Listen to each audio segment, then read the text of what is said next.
case study of KUMC IT's technology review process. We'd like to talk about how it helped us to streamline our processes, to improve our outcomes, and how it unexpectedly broke down barriers and we really believe helped to create a ripple of cultural change. And we will explain the dad joke, the importance of the dad joke as we get into the presentation. So what we'd like to do today is take you through that case study, including the problem statement, the solution that we proposed and put into place, the obstacles that we faced, and the outcomes. A case study becomes most helpful when we can replicate our success. So with this in mind, we also attempted to distill our experiences down into some general points that you may be able to apply at your own institution. When I started in the project management office in 2017, we really had little to no documented processes in place, both in project management and in IT in general. There was a lot of the no process, the one where people buy the thing they think will meet their needs, don't ask anyone about it, and then expect you to implement it yesterday, no questions asked. Not only that, but we had internal customers who would go directly to specific people they'd worked with in the past and just expect those folks to drop everything to do the work that they needed. So this really contributed to a lack of communication between IT units. We saw the internal customers going straight to folks in networking or security to complete tasks without really very much coordinated communication between those teams. This also caused issues for project management for several reasons. One, people tended to bring us projects when they were halfway through implementation and totally on fire. Two, there were almost always issues that resulted from us knowing nothing about the product prior to purchase and implementation. And at that point, we were really stuck. We have no point but to move forward with making it work. Our information security department had recently put into place a formal review process for technologies, but the IT side of the house at that time was basically still the wild, wild west. So any requests for IT to look at things ahead of time were really one-offs, and usually those were emails sent directly to a specific department. I think most often networking got the brunt of that.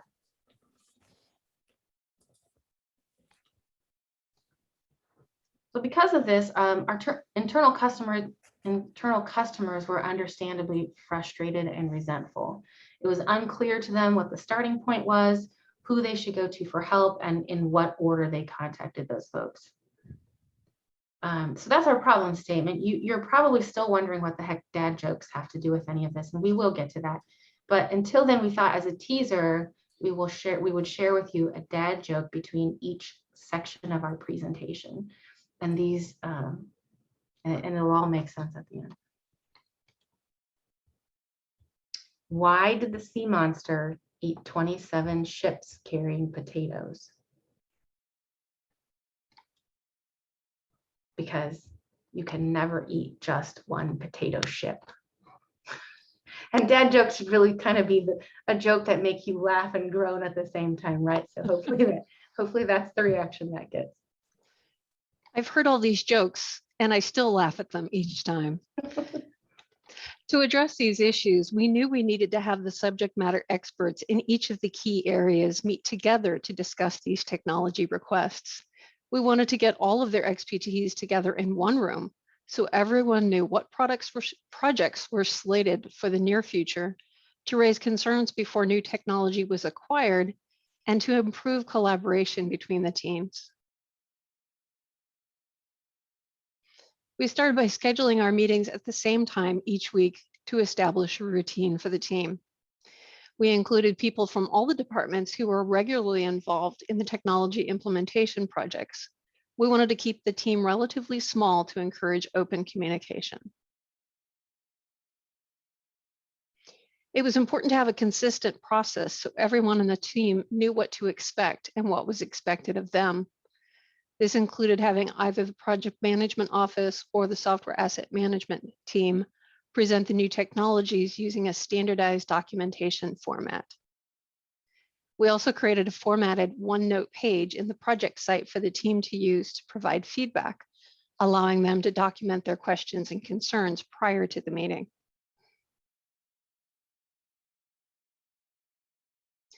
I finally got over my addiction to chocolate, marshmallows, and nuts.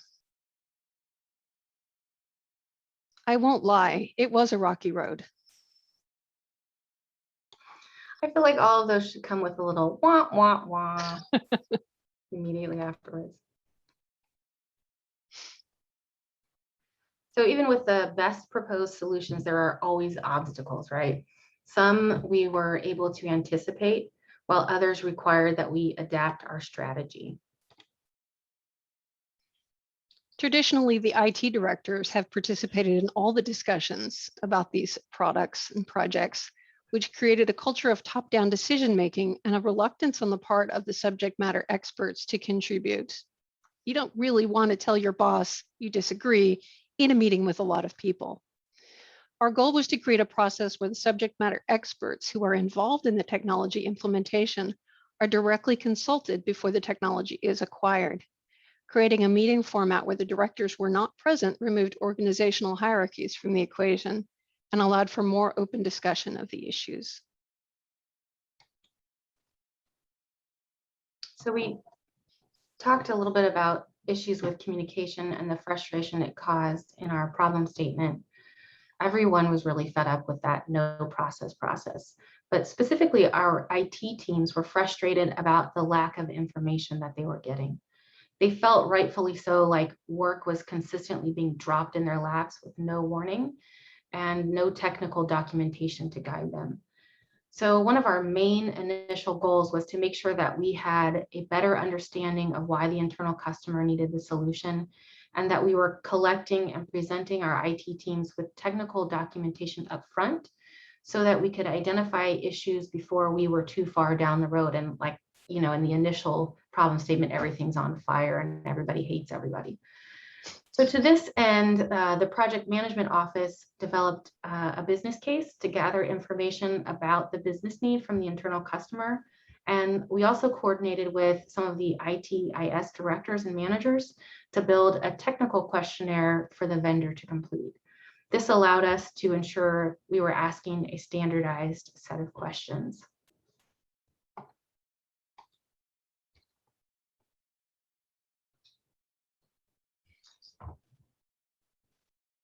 The asset management team was new to the organization, and our role was not yet understood.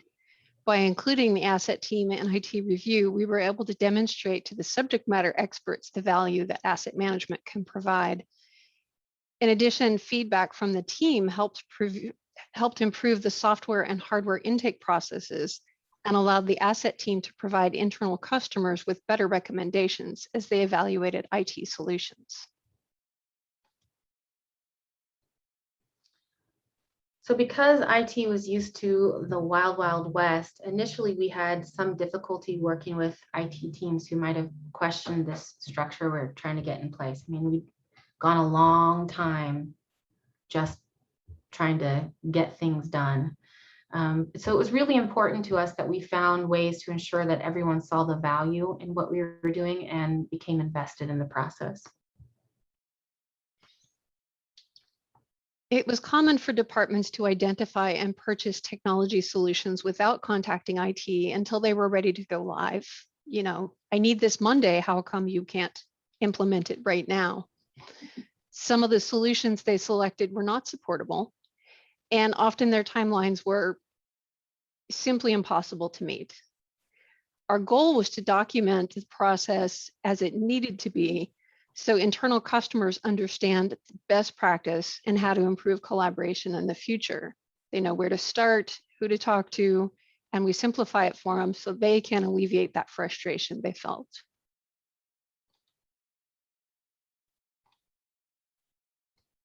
Wild falcons live to be about 13. So all the falcons in the wild today were born in the 21st century. They're millennial falcons. they're just so cheesy, you can't help it. All right. So we've seen a lot of positive changes come out of this experience, both expected and unexpected. And we'd like to share some of those with you. We have successfully created a structure that allows the subject matter experts to feel ownership of the review process, as well as a sense of autonomy to create recommendations and set requirements. Communication and collaborations among the team have increased exponentially. And importantly, we have moved from the no process to a clearly documented process when the team members will vigorously defend when someone tries to circumvent it.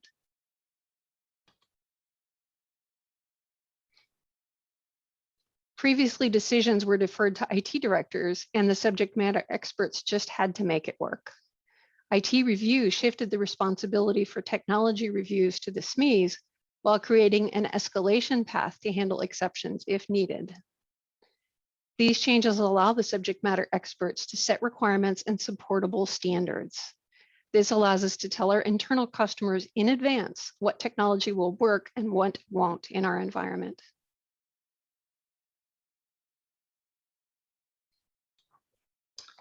And then there were the unexpected outcomes. In coupling people and process in a clear and defined way, we unknowingly created a really strong cross-functional team with a shared goal. It might have started off as a PMO vision, a PMO attempt to solve some problems that we were having, but at some point it really became the team's vision. At one point last year, an internal customer was trying to force through a technology and circumvent the process. I can't tell you how incredibly surprised and happy I was when I saw an impassioned email response from a team member about how important it was for people to follow the process. And I want to read you a quote from his email. The purpose of PMO, oh, and there he is. The purpose of PMO coupled with the review process involving IT staff from various departments helps to identify budgetary needs, schedule tasks, organize resources, identify shortfalls, ensure accuracy, define standards within the organization, identify security mandates, and set procedures for departments to follow. When a department chooses to circumvent the process and/or make a decision without proper project review, the outcome can and will erode the foundation established. And the coolest thing about this is from a person who, when we first started, was clearly skeptical of the value of just yet another meeting on their calendar. And this really demonstrates the shift that we saw from we have no choice to come to this meeting because our boss said to a group with higher expectations for both themselves and for internal customers. Our team became more than a group of people in a meeting. Seeing a member of this team in an unrelated meeting always makes me feel like I have an ally there who will understand my perspective and my intentions. And I really believe that the rest of our team feels this way as well. This has not impacted just the IT review team. We recently had a project champion who was really frustrated and unhappy at the beginning of the review process tell us that he felt like this was the best communication and coordination that he'd seen in all his years working with IT and IS. And that he felt like the curtain had been pulled back to allow him to see and understand, the processes that need to happen behind the scenes. So despite the fact that the solution they'd requested was unsuited for our environment, and our recommendation was not to move forward, he walked away feeling like he understood the recommendation and what had gone into the decision-making process. And so for us, this was a major win in the fact that we're telling somebody, we don't think you should do this. And instead of screaming at us, he's saying, thank you. This has been a really good experience. Not only have the IT and customer experience improved as a result of this process, we've also seen improvements in the interactions between information technology and information security. We've included an information security team member on our IT review team, and that has really increased collaboration as well as transparency between the teams and allows for smoother handoffs between the separate IT and IS review processes. And on top of that, we are currently working on a combined intake process for project management, information security, asset management, and information technology, specifically for the reviews for information technology. And so historically, these have all been totally separate processes, and it's one of the reasons why people never knew where to start. You need all these things, but nobody's going to tell you which one comes first. And there was also very little visibility into the information security process. So this is a really exciting improvement that has really come out of that IT review group. How do sea creatures communicate underwater? With shell phones.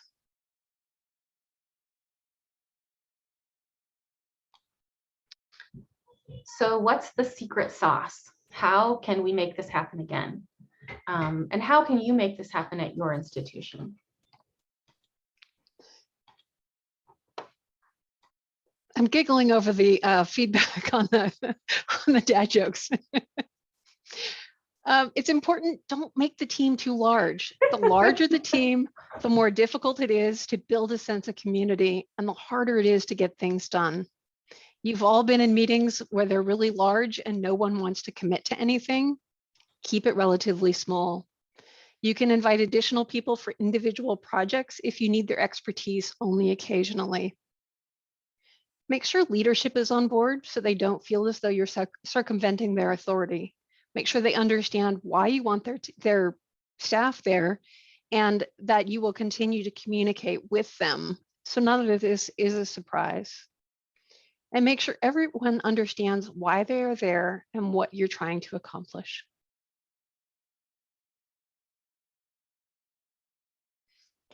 Define clear expectations for both team members and managers so everyone understands their role. Everyone needs to understand they are an important part of the team. Their active participation is vital to the success of this effort. I can't overstate this enough. Every member for your team needs to contribute, and they need to understand how valuable their contribution is. Where possible, assign a backup to cover for the primary team member if that primary team member is going to be away for a bit, and that helps minimize delays. You don't want to have a 3-week delay in a project because someone is out for 2 weeks. While building the team, we found it was really important to avoid canceling meetings. Even when we didn't have any reviews that we needed to look at, we found that gaps between meetings cause the bonding process to move a little more slowly. It also really diminishes the sense of importance of that group. And so if at all possible, when we could find relevant topics to discuss, we would meet, even if it was just for 10 or 15 minutes. It's important that they keep everyone informed, whether through standing meetings for the team or meeting notes for managers. We also purposefully scheduled our meetings to be at the same time as the IT leadership meetings. The purpose behind this was not to withhold information from directors or managers or to keep anyone out of the loop, but to encourage better communication in a healthier format that also allowed people to get their work done. We found that there have been times when IT leadership was canceled and some of the directors have hopped on to our IT review meeting, not to micromanage, but just because they'd heard good things they wanted to see for themselves. I'm pretty sure some of them came solely for the dad jokes. They wanted to boo along with everyone else. Yeah. Ensure participation by allowing participants time to become invested. Like this bullet point says, there will be times when starting out where things may feel awkward. Just keep moving forward. The turning point for us when we recognized that the team had begun to coalesce was during a review, apologize for my barking dog, was during a review for a product with a really funny name. Somebody giggled about that name, and then we caught a case of the giggles, and every time after that the name was mentioned, every person in the room giggled. The meeting was productive, but more than that, it was just really fun. And that inside joke kind of carried over into future meetings, and it really changed the tone of our interactions. And then when the pandemic hit and we began working remotely, we had this period of time where no one turned on their cameras during a meeting. I think we were all appreciating that we could just be in our sweatpants and in our bedrooms and keep our cameras off. But there was a loss of that more intimate connection that we had built when we were meeting in person. And honestly, I really missed seeing people's faces, specifically those of this team, because that has become just my favorite meeting to go to. That sounds really cheesy, but I look forward to it, and I look forward to seeing those people. And so during one meeting, I asked everyone to turn on their cameras. And at the end of the meeting, I shared a dad joke that my 7-year-old had told me. And every meeting since that day ends with a dad joke. People save them, they share them on Teams. One of our team members has a book of dad jokes available at his desk for when no one else is prepared. It's just really become an integral part of that meeting. The cheesier, the better in many cases. Continuous improvement is really important. The improvements that we've made have not been sweeping changes. Instead, they're incremental, and you don't immediately recognize them until you compare where you are now to where you started. Work with the team before you make changes to processes. This is their process as much as it is yours, and their input is critically important. The process of making changes can also build trust within the team. For example, early on when people proposed changes to the vendor questionnaire, they didn't always anticipate their suggestions would be well received. As they saw their recommendations were considered by the team and then incorporated, they recognized this was a shared effort that is owned by the whole group and not by a single person or department.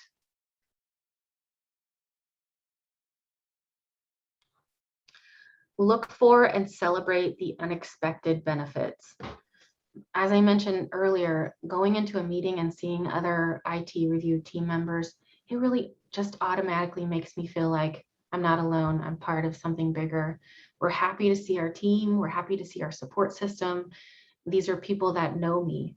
We know each other, and we know that we have a shared investment in the success of our institution.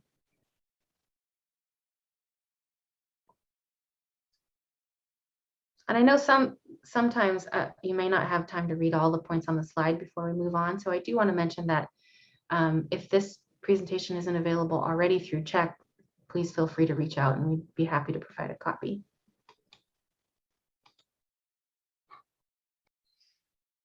Moving forward, it's important to always identify an alternate for every team, both to cover for the planned absences and also to avoid creating a hole in the team if someone moves to a new role.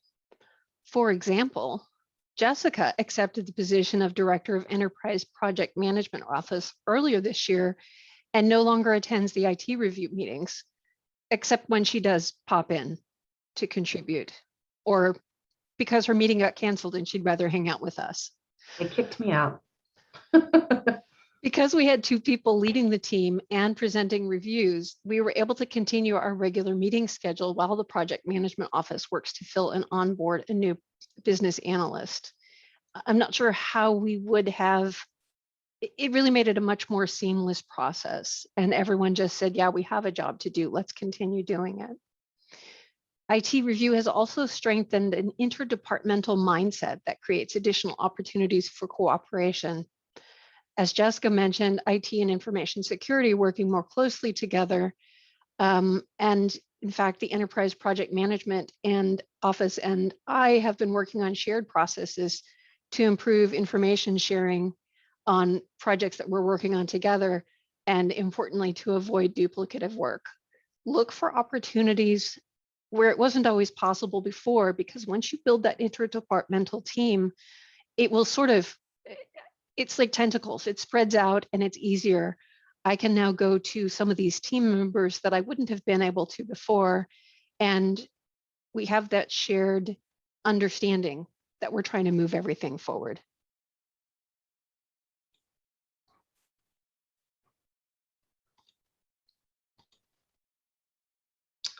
And that brings us to the final dad joke. This is the inaugural dad joke. And so I'll mention that every joke that we've shared with you during this presentation was shared during either during our IT review meeting or in our Teams chat.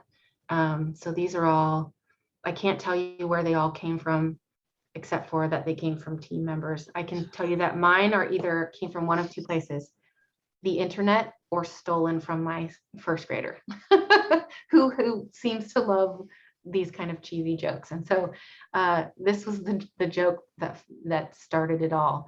What did the banana say to the doctor? I'm not peeling too well. And I will also say that I totally told this joke the wrong way the first time I told it. I said cucumber. And then when I told my kids, I shared your joke in my meeting, the response that I got was, Mom, you didn't even tell it right. So then I had to go back the next week and retell it with a new joke. And that's kind of where all that started. So that's it. That's the presentation. We would be happy to answer any questions. I think we have a couple in the chat, or to open the floor up to dad jokes if you'd like to share those, because we are always looking for good ones. I think we have a question from Paulette.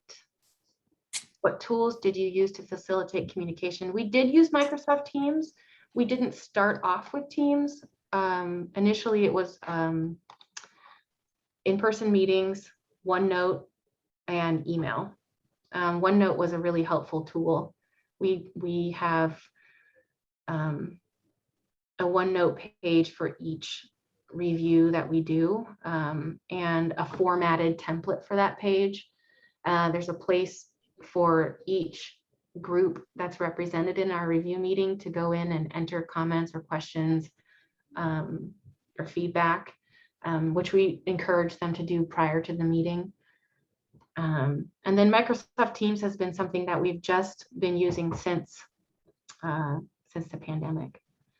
And I don't see any reason why, David, we wouldn't want to share our vendor questionnaire. I don't think there's anything in there that can't be shared. And so I'd be happy to share that it's in REDCap right now.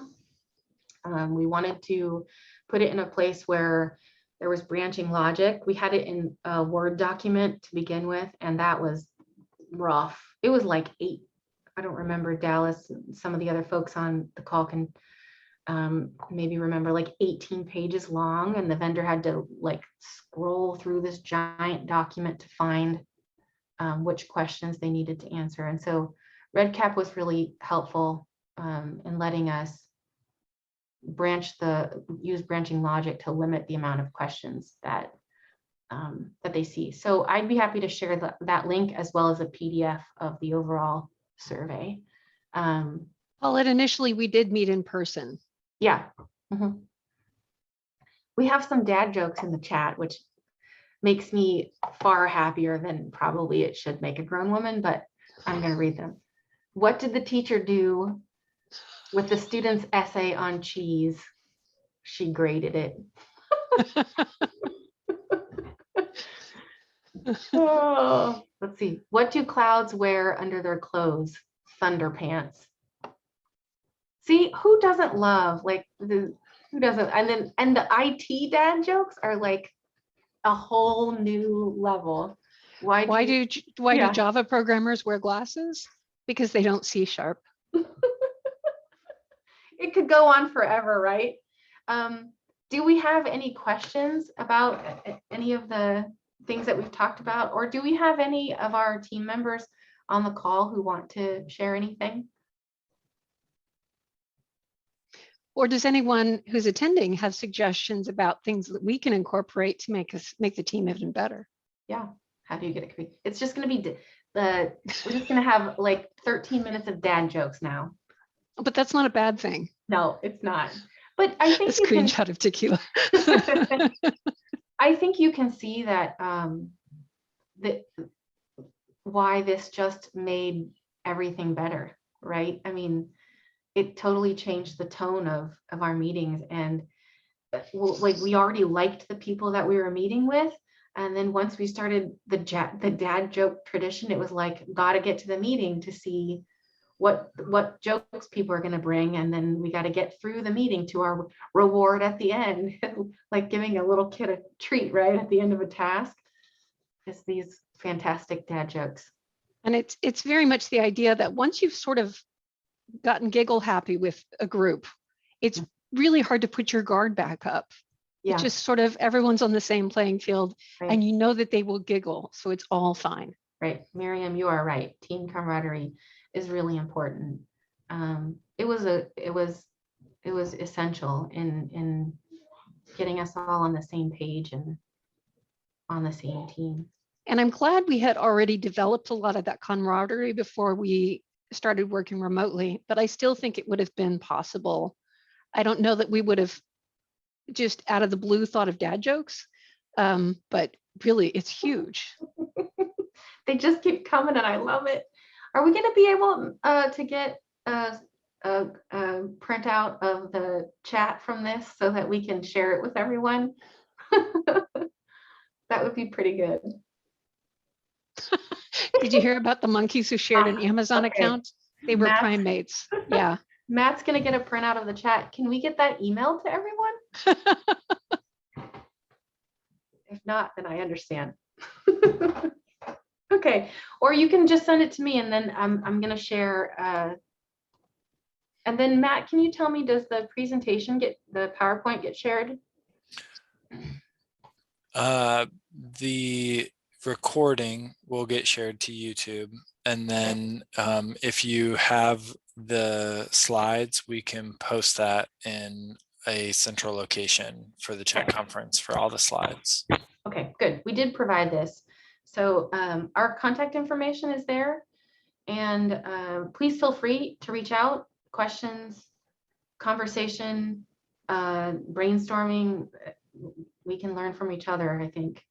And then if you would like a copy of those dad jokes in the chat, I will be happy to share that or the vendor questionnaire or anything else that we can.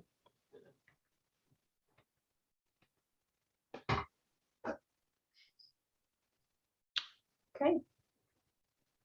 Well, we're done a little early, but thank you all. Appreciate you coming. I'm not sure what would be more intimidating, an empty room or absolutely no attendees that you can actually see the count. Both sound terrible. Thank you, Roz. Thank you, everyone. Have a great rest of the day. Bye.